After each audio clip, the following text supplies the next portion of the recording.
नमस्कार साथियों, स्वागत है आप सबका शिवसर पीसीएस क्लास में। जैसा कि आप सबको मालूम है कि हमारे इस चैनल के माध्यम से विभिन्न परीक्षाओं की तैयारी करवाई जाती है। उसी क्रम में आपको डेली सामान्य अध्ययन डोज के तहत सामान्य अध्ययन के 20 अति महत्वपूर्ण प्रश्नों को करवाया जाता है, जो कि आपके आगामी पीसीएस प्री के लिए, आरओ एआरओ, बीईओ या लोअर पीसीएस मेन सभी के लिए अति महत्वपूर्ण प्रश्न है। तो चलिए उस क्रम को हम लोग कंटिन्यू करते हुए देखते हैं 20 अति महत्वपूर्ण सामान्य अध्ययन के प्रश्न को। उसके पहले इस चैनल पे जो भी व्यूअर नए हैं या पहली बार विजिट कर रहे हैं, चैनल को सब्सक्राइब करके बेल आइकन को प्रेस कर दें, जिससे कि आगे आने वाले वीडियो का नोटिफिकेशन आपको समय से मिलता रहे। ठीक है, तो चलिए हम प्रारंभ करते हैं आज की क्लास। आपका पहला प्रश्न है, गीत गोविंद के रचयिता कौन थे? गीत गोविंद के रचयिता कौन है? जयदेव। आपका ए ऑप्शन हो जाएगा। आइए आज के दूसरे प्रश्न पे चलते हैं। भारतीय गणराज्य द्वारा किस मौर्यकालीन वस्तु को प्रतीक के रूप में अपनाया गया है? तो देखिए, सारनाथ स्तंभ से जो प्रतीक लिया गया है उसमें आपका एक सिंह के पीछे यहाँ 3 होना चाहिए, एक सिंह के पीछे 3 सिंह, क्योंकि देखिए वहाँ आपका 4 सिंह, 4 शेर एक दूसरे से पीठ सटाए हुए बैठे हैं, जिनका सर चारों दिशाओं में बाहर की तरफ है। तो आपका ऑप्शन हो जाएगा एक सिंह के पीछे 3 सिंह। ठीक, सी ऑप्शन। आइए आज के तीसरे प्रश्न पर चढ़ते हैं। दक्षिण पश्चिम मानसून कब तक पूरे देश में सक्रिय हो जाता है? मोस्ट इंपॉर्टेंट प्रश्न, दक्षिण पश्चिम मानसून कब तक पूरे देश में सक्रिय हो जाता है? तो आपका यहाँ सही हो जाएगा 15 जुलाई। देखिए यहाँ, क्योंकि आपका पूछा है कि कब तक पूरे देश में हो जाता है। अगर आपसे यही पूछता कि कब भारत में प्रवेश करता है तो आपका अलग जवाब हो जाता।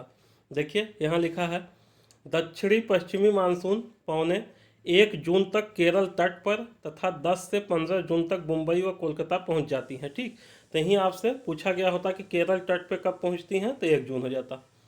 इस प्रकार 15 जुलाई तक यह संपूर्ण भारतीय उपमहाद्वीप में सक्रिय हो जाती है। भारत में मानसूनी पवनें सर्वप्रथम अंडमान निकोबार द्वीप में 1 मई को पहुंचती है। ठीक, चलिए आगे बढ़ते हैं हम। हीराकुंड बांध किस नदी पर बनाया गया है? मोस्ट इंपॉर्टेंट प्रश्न। तो आपका हीराकुंड बांध महानदी पर बनाया गया है। ठीक, ये कहाँ स्थित है? उड़ीसा राज्य में। हीराकुंड बांध उड़ीसा राज्य में संबलपुर के समीप महानदी पर स्थित है। यह विश्व का सबसे लंबा बांध है। यह इस बांध की कुल लंबाई 25.8 किलोमीटर है। इस बांध से 3 नहरें निकाली गई हैं। कौन कौन है 3 नहरें? देख लीजिए, बोरागढ़ नहर, शासन नहर एवं संबलपुर नहर।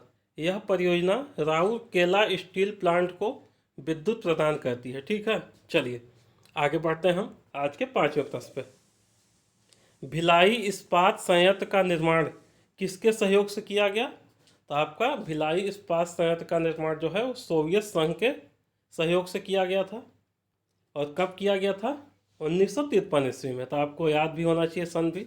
भारत में भिलाई इस्पात संयंत्र छत्तीसगढ़ में 1953 ईस्वी में सोवियत संघ के सहयोग से स्थापित किया गया था। ठीक, आइए अगले प्रश्न पे चलते हैं। सौर मंडल का सर्वाधिक गर्म ग्रह कौन सा है? मोस्ट इंपॉर्टेंट प्रश्न। तो आपका सही जवाब होगा शुक्र। ठीक, आइए इसमें देखिए क्या पढ़ा, क्या लिखा गया है, व्याख्या में पढ़ लीजिए। बुध ग्रह सूर्य से सबसे निकट होते हुए भी सबसे गर्म ग्रह नहीं है, क्योंकि इस पर वायुमंडल का बहुत पतला आवरण पाया जाता है जो सूर्य से प्राप्त ऊष्मा को नहीं रोक पाती है। शुक्र ग्रह कार्बन डाइऑक्साइड और अन्य ग्रहों से निर्मित बादलों की एक मोटी परत से ढका हुआ है, जो सूर्य से प्राप्त ऊष्मा को बाहरी अंतरिक्ष में जाने से रोकती है। इस प्रकार शुक्र सौर मंडल का सबसे गर्म ग्रह होता है। ठीक है, यानी कि सूर्य के सबसे नज़दीक न होते हुए भी शुक्र सबसे गर्म ग्रह है। ठीक, चलिए आगे चलते हैं हम। 7वां प्रश्न, निम्नलिखित में से रिएक्टर स्केल का उपयोग किसके लिए किया जाता है? तो आपका भूकंप का परिमाण। यहाँ चलिए आगे देख लीजिए। यहाँ भूकंप का परिमाण या तीव्रता को रिएक्टर पैमाने पर मापा जाता है। इस पैमाने का आविष्कार विद्युत भूकंपवेत्ता चार्ल्स एफ रिक्टर ने किया था। इसका मापन 0 से 9 तक होता है। तथा प्रत्येक आगे की संख्या अपनी पूर्ववर्ती संख्या से 10 गुना अधिक परिमाण को दर्शाती है। ठीक, आइए आगे बढ़ते हैं। प्राचीन भारत में कौन सी एक लिपि दाईं ओर से बाईं ओर लिखी जाती थी? तो आपका दाईं ओर से बाईं ओर खरोष्टी लिपि लिखी जाती थी। ठीक, आइए देख लीजिए। हाँ, प्राचीन भारत में खरोष्टी लिपि दाईं से बाईं ओर लिखी जाती थी। यह मुख्यतः उत्तर पश्चिमी भारत की लिपि थी। इसे पढ़ने का श्रेय मैसन, प्रिंसेप, नॉरिस, लैसन, कनिंघम आदि विद्वानों को जाता है। शाहबाजगढ़ी और मानसेहरा के बृहद शिलालेख खरोष्टी लिपि में हैं, जबकि ब्राह्मी लिपि बाईं से दाईं ओर लिखी जाती है। ठीक, तो आपका बाईं से दाईं ओर लिखी जाती है कौन सी? ब्राह्मी, और दाईं से बाईं ओर खरोष्टी, दोनों मालूम होना चाहिए आपको। अगला प्रश्न, राजा खारवेल किस चेद वंश के महानतम शासक थे? तो आपका सही जवाब हो जाएगा कलिंग। आइए अगले प्रश्न पे चलते हैं। एलोरा मंदिर का निर्माण किस शासक ने करवाया था?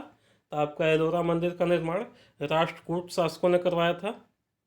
महाराष्ट्र के औरंगाबाद जिले में स्थित एलोरा मंदिरों का निर्माण राष्ट्रकूट शासक कृष्णदेव प्रथम के शासनकाल में किया गया था।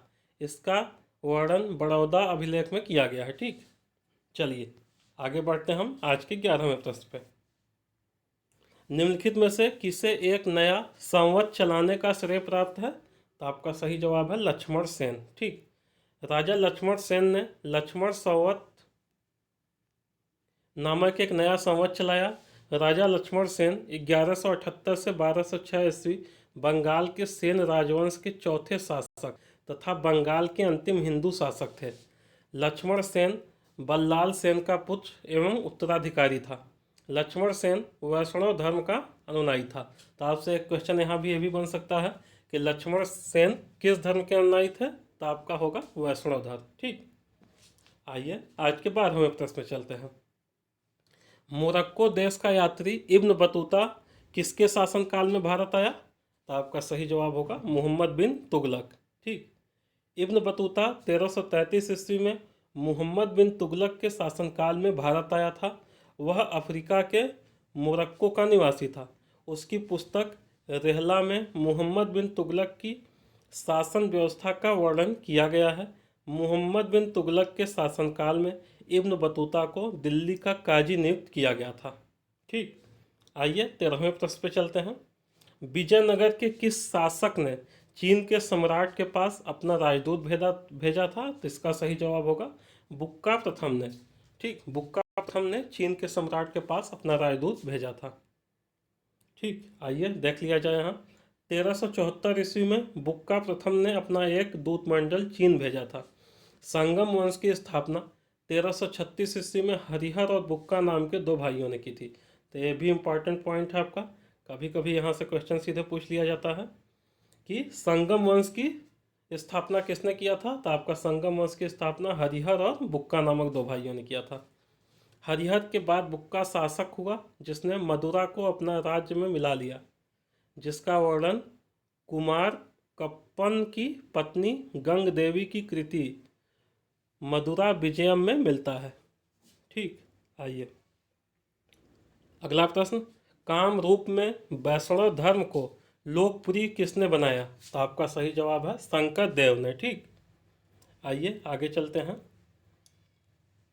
आज का 15वां प्रश्न, विलियम हॉकिंस किसके शासनकाल में मुगलों के पत्तनों पर व्यवसाय का अधिकार प्राप्त करने के लिए मुगल दरबार में आए थे? तो आपका सही जवाब है जहांगीर। ठीक, 1608 ईस्वी में विलियम हॉकिंस ब्रिटेन के सम्राट जेम्स प्रथम के दूत के रूप में भारत आए थे। ठीक, आइए अगले प्रश्न पे चलते हैं। सती प्रथा पर प्रतिबंध किसने लगाया था? तो आपका होगा विलियम बेंटिक ने। देख लीजिए यहाँ, भारत का प्रथम गवर्नर जनरल विलियम बेंटिक 1828 से 35 ईस्वी था। इसने 1829 ईस्वी में नियम 17 द्वारा विधवाओं के सती होने को प्रतिबंधित कर दिया। आरंभ में यह कानून केवल बंगाल प्रेसिडेंसी में लागू था, तत्पश्चात इसे पूरे भारत में लागू कर दिया गया। ठीक, आइए आगे चलते हैं हम आज के 17वें प्रश्न पे। चंद्रमा के धरातल पर दो व्यक्ति एक दूसरे से बात नहीं कर सकते, क्योंकि क्यों नहीं बात कर सकते? क्योंकि वहाँ पर वायुमंडल नहीं है। ठीक, आइए आज के 18वें प्रश्न पे। भारत का प्रथम तितली उद्यान कहाँ स्थित है? तो आपका कहाँ स्थित है? बंगलुरु में, बन्नरघट्टा जैविक उद्यान बंगलुरु। ठीक, तो आपका सही जवाब ये हो जाएगा। आइए आज के 19वें प्रश्न पे। नागालैंड के पर्वतीय क्षेत्र क्रमशः बंजर होते जा रहे हैं, इसका प्रमुख कारण क्या है? झूम खेती। ठीक, नागालैंड में झूम खेती बहुत ज़्यादा होती है, तो इसीलिए क्यों वहाँ के पर्वतीय जो क्षेत्र हैं बंजर होते जा रहे हैं। ठीक, आइए आज के 20वें प्रश्न पे। सबसे बड़ा एक कोशिकीय जीव है, तो सबसे बड़ा एक कोशिकीय जीव क्या है? कालेर्पा टैक्सीफोलिया। ठीक, कालेर्पा टैक्सीफोलिया सबसे बड़ा एक कोशिकीय जीव है। यह हरे शैवाल की एक प्रजाति है जो 6 से 12 इंच तक वृद्धि कर सकती है। ठीक है, तो यहाँ पे आज का हमारा 20 महत्वपूर्ण प्रश्न समाप्त होता है। इसका PDF हमारे टेलीग्राम चैनल शिवसर पीसीएस क्लास से आप डाउनलोड कर लीजिएगा, वहाँ से पढ़ लीजिएगा।